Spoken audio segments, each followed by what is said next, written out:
तरी चला आपण आता काय करू, आपल्या व्हिडिओला सुरुवात करू. आपण आता आलेलो आहेत आपल्या शेतामध्ये.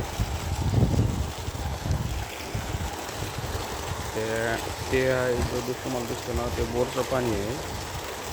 हे जे आहे ती आमच्या गावचं तळं आहे, त्या तळ्याचं पाणी आहे.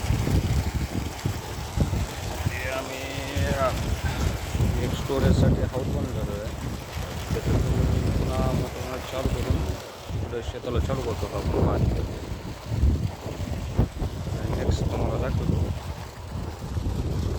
इथून असं हे सगळं पाणी इकडून जातं ऊसाला.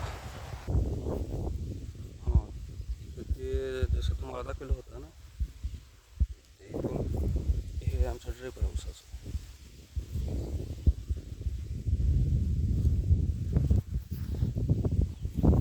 इथून सगळं त्या हातातून पाणी इकडं ऊसाला चालू आहे आता ड्रिपने. एक तुम्हाला दाखवतो.